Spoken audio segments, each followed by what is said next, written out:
Welcome to everyone. We are back with this video. Today in this video, I'm gonna discuss recent landmark judgment of 2019. Start करते हैं one by one judgment को discuss करते हैं. First judgment that is Maharashtra dance bar case. इस case में हुआ था कि एक पिटीशन फाइल की गई थी जो चैलेंज कर रही थी इस एक्ट के कुछ प्रोविजन को. जो एक्ट स्क्रीन पर आपको दिख रहा है, इस एक्ट के कुछ प्रोविजन को चैलेंज कर रही थी. और चैलेंज इस ग्राउंड पे किया गया था कि इस एक्ट के कुछ प्रोविजन फंडामेंटल राइट को वॉयलेट कर रहे हैं, जैसे कि आर्टिकल 14, 15, 19 क्लोज 1 सब क्लोज ए, 19 क्लोज 1 सब क्लोज जी एंड 21 जो गारंटीड है कॉन्स्टिट्यूशन में. इसमें कोर्ट ने ऑब्जर्व करते हुए बहुत सारे प्रोविजन को अपहेल्ड किया था, लेकिन कुछ प्रोविजन को रिमूव कर दिया था और कुछ को मॉडिफाई कर दिया था जो कोर्ट के थ्रू सेटल डाउन किए गए थे. नेक्स्ट आता है Pattu Rajan and other versus state of Tamil Nadu. इस केस को सरवाना भवन केस भी बोला जाता है. इसमें क्या हुआ था कि राजगोपाल एक पर्सन था जो फाउंडर है एक famous south Indian restaurant chain Saravana Bhavan. Astrologer से एडवाइस मिली कि अगर वो जीवा ज्योति से मैरिज करेगा तो बिजनेस उसका डेवलप करेगा. जीवा ज्योति कौन थी? जीवा ज्योति उसके एक्स एम्प्लॉय की वाइफ थी. इसलिए राजगोपाल ने संता कुमार का मर्डर कर दिया. संता कुमार जो उसका एक्स एम्प्लॉय था उसका मर्डर कर दिया. और तो मद्रास हाई कोर्ट ने लाइफ सेंटेंस के साथ पनिश कर दिया था 2001 में मर्डर के लिए. अब इस केस में सुप्रीम कोर्ट ने उस लाइफ सेंटेंस अपहेल्ड किया और सुप्रीम कोर्ट ने कहा कि कोई पर्सन गिल्टी है तो वो सिर्फ पनिशमेंट की एक्सटेंशन से बाहर नहीं निकल सकता है, क्योंकि ट्रूथ ह्यूमन प्रोसेस के थ्रू अनुमान लगाने से कुछ इन्फॉर्मेटिव वीकनेस डेवलप कर सकता है. और राजगोपाल का सेंटेंस टाइम जुलाई तक था, जो कि 9 जुलाई तक सरेंडर किया, लेकिन कार्डियक अरेस्ट की वजह से he was died on 18 July 2019. Next case come that is CJI sexual harassment conspiracy. इस केस में सुप्रीम कोर्ट के एक्स स्टाफ ने मीडिया में अलेज किया कि सीजेआई रंजन गोगोई ने उनको सेक्सुअली हरास्ट किया था. जस्टिस अरुण मिश्रा, आरएफ नरीमैन और दीपक गुप्ता, ये सुप्रीम कोर्ट की बेंच ने कहा कि former Supreme Court justice AK. Patnaik alleged conspiracy के रिगार्डिंग इंक्वायरी करेंगे. और साथ ही एलिगेशन की जांच के लिए justice S A Bobde, Indira Banerjee और इंदु मल्होत्रा के 3 जजेस के इंटरनल पैनल ऑर्गेनाइज की जाएगी. सुप्रीम कोर्ट ने इसमें ऑब्जर्व करते हुए कहा इस केस में इंटरनल इन्वेस्टिगेशन कमेटी ने क्लियर चिट दे दी थी सीजेआई रंजन गोगोई को, और जो कंप्लेनेंट को पुलिस से दूर रखा गया था ताकि कोई बायस की पॉसिबिलिटी ना हो. तो इसमें इंक्वायरी प्रोसीडिंग को वाइडली क्रिटिसाइज किया गया था कुछ लोअर बॉडीज के द्वारा कि कुछ डल और अनफेयर है प्रोसीडिंग्स में, और जो इंक्वायरी रिपोर्ट की डिटेल्स थी वो पब्लिक नहीं की गई थी. Next case come Vikram Chatterjee and others versus union of India. इस केस में हुआ था कि अमरापली ग्रुप ने होम बायर्स के पैसे को अपने कब्जे में ले लिया था ग्रेटर नोएडा और नोएडा अथॉरिटी की मिलीभगत से. इस केस में सुप्रीम कोर्ट ने ऑब्जर्व किया पहला तो कि अमरापली ग्रुप के रजिस्ट्रेशन को कैंसिल कर दिया था अंडर रियल एस्टेट एक्ट 2016, और फिर एनबीसीसी को डायरेक्ट किया कि जो भी पेंडिंग कंस्ट्रक्शन प्रोजेक्ट थे ग्रेटर नोएडा और नोएडा में उनको वापस लेने के लिए, और साथ में ऑर्डर भी किया कि जो डायरेक्टर्स थे अमरापली ग्रुप के उनके अगेंस्ट इनिशिएट एक्शन लिया जाए under prevention of money laundering act और फॉरेन एक्सचेंज मैनेजमेंट एक्ट के अंडर, और इन्वेस्टिगेशन की progress time to time court को अपडेट की जाए. Next landmark judgment that is pioneer urban land and infrastructure limited and other versus union of India. इस case में ये हुआ था कि डेवलपर्स के थ्रू आईबीसी अमेंडमेंट के लिए 2018 बिल की कॉन्स्टिट्यूशनल वैलिडिटी को चैलेंज करते हुए एक पिटीशन की गई थी इस ग्राउंड पर कि एक रियल एस्टेट प्रोजेक्ट के लिए अलॉटीज को फाइनेंशियल क्रेडिटर का स्टेटस मिलना चाहिए, क्योंकि वो एंटाइटल थे क्रेडिटर्स की कमिटी को रिप्रेजेंट करने में. इस ग्राउंड पर कि जो अलॉटीज़ की कंट्रीब्यूशन से जो अमाउंट रेज हुई थी वो स्टेट प्रोजेक्ट की कंस्ट्रक्शन के लिए इम्पोर्टेंट थी और इसलिए अलॉटीज़ को भी as a financial creditor treat करना चाहिए। इसमें सुप्रीम कोर्ट ने कहा कि होम बायर्स को as a financial creditors treat करने के लिए इंसॉल्वेंसी एंड बैंकरप्टेसी कोड 2018 के अमेंडमेंट को सही ठहराया और हेल्ड किया कि कॉन्स्टिट्यूशन के आर्टिकल 14 और 19 क्लोज 1 सब क्लोज जी को वायलेट नहीं करते। नेक्स्ट केस आता है हमारा DAV college trust and management society versus director of public instruction. तो इस केस में सुप्रीम कोर्ट ने हेल्ड किया था कि एनजीओ को सब्सटेंशियली राइट दिया जाना चाहिए, चाहे वह डायरेक्टली इनडायरेक्टली फॉर्म से हो, और अप्रोप्रिएट गवर्नमेंट द्वारा आरटीआई एक्ट के सेक्शन 2 क्लोज एच के थ्रू पब्लिक अथॉरिटी के अंदर आते हैं। Next case Indore development authority and other versus Manohar Lal and others. Case में हुआ था कि पिटिशनर ने 2018 में इंदौर डेवलपमेंट अथॉरिटी केस की judgment new land acquisition act के सेक्शन 24 क्लोज 2 के थ्रू दी गई थी। तो इस सेक्शन की करेक्ट इंटरप्रिटेशन डिसाइड करने के लिए जस्टिस मिश्रा से रिक्यूजल की मांग की गई थी और इस केस में रूल किया गया था कि न्यू एक्ट के शुरू होने से पहले 5 ईयर से ज़्यादा टाइम तक लैप्स किया जाएगा अगर कंपनसेशन अमाउंट पेड नहीं है या फिर कोर्ट में डिपॉजिट नहीं किया जाता।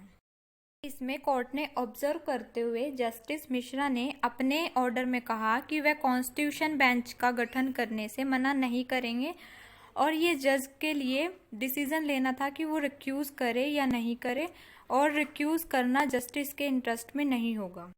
Next case cum Ayodhya Babri Masjid dispute. Most famous case, everybody knows it, facts judgment सब पता होगा इसमें आप लोगों को, बट फिर भी हम ब्रीफ में देख लेते हैं। इसमें जो डिस्प्यूट था 2.77 एकर्स को लेके था, वो दे दी गई थी राम मंदिर कंस्ट्रक्ट करने के लिए, और एक ऑल्टरनेट प्लॉट दे दिया गया था सुन्नी वक्फ बोर्ड को मॉस्क्यो की कंस्ट्रक्शन के लिए।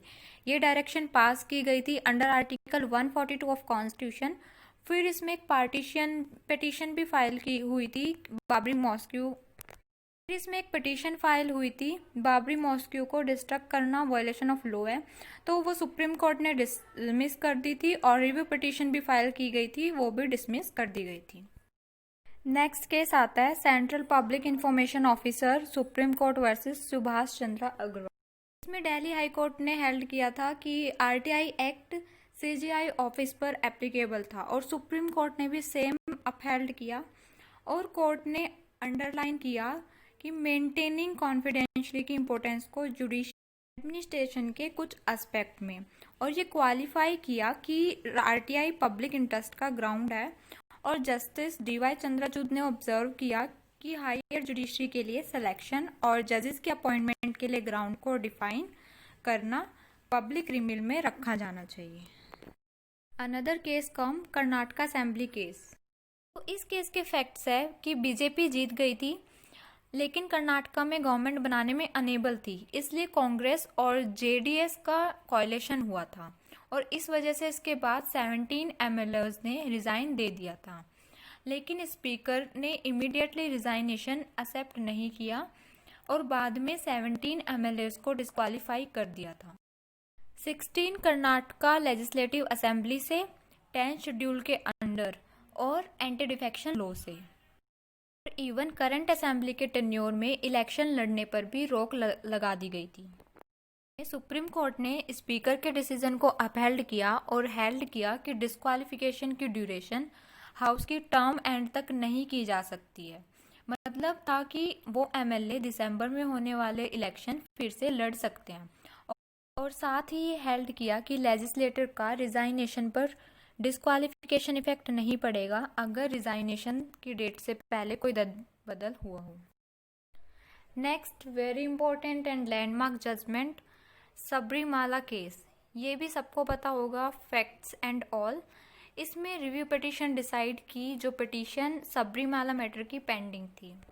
इसमें सुप्रीम कोर्ट ने डिसाइड किया कि जब तक कि एक large bench essential religious practice से रिलेटेड क्वेश्चन को डिटरमाइन नहीं करती है और इस इशू में ये अराइज होता है कि क्या कोर्ट रिलीजन के एसेंशियल प्रैक्टिस में इंटरफेयर कर सकती है।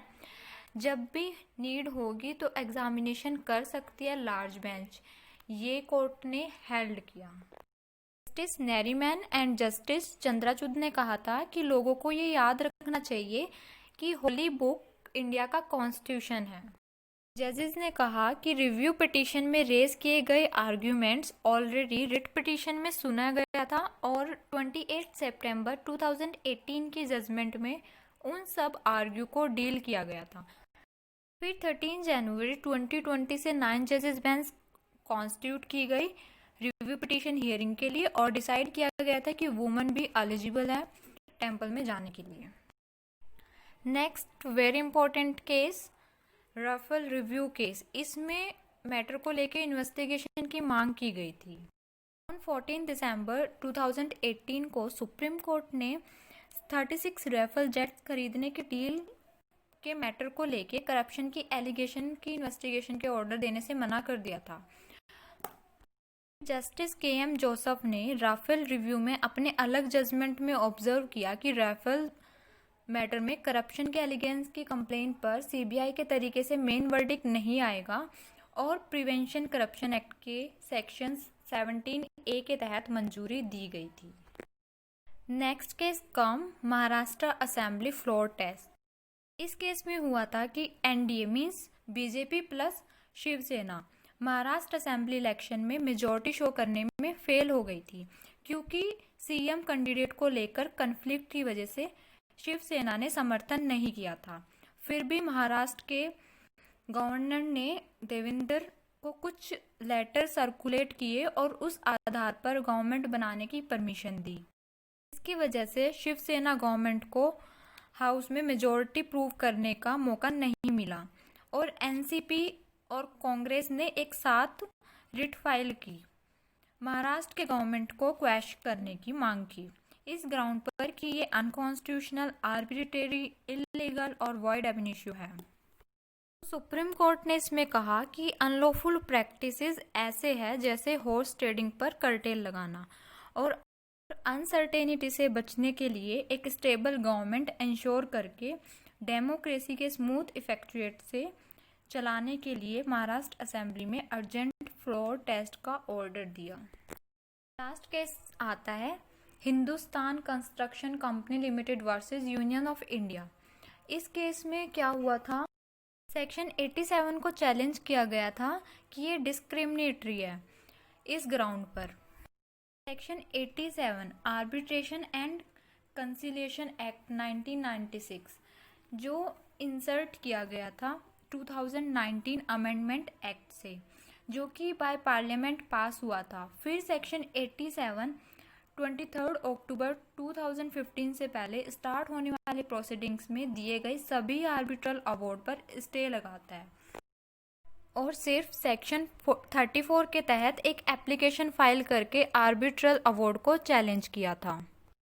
सो बेंच ने हेल्ड किया कि कंपनीज को केसेस में आर्बिट्रल अवार्ड से जो मनी रिसीव होती है उनसे अपने क्रेडिटर को पे करने के लिए अपॉर्चुनिटी दी गई है और ये मैनिफेस्टली आर्बिट्रेरी और इंडियन कॉन्स्टिट्यूशन के आर्टिकल 14 को वायलेट करता है।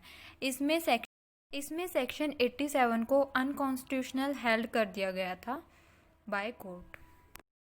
सो we have discuss 14 landmark judgments in this video. Hope so आपको समझ आया होगा। Thank you, bye bye.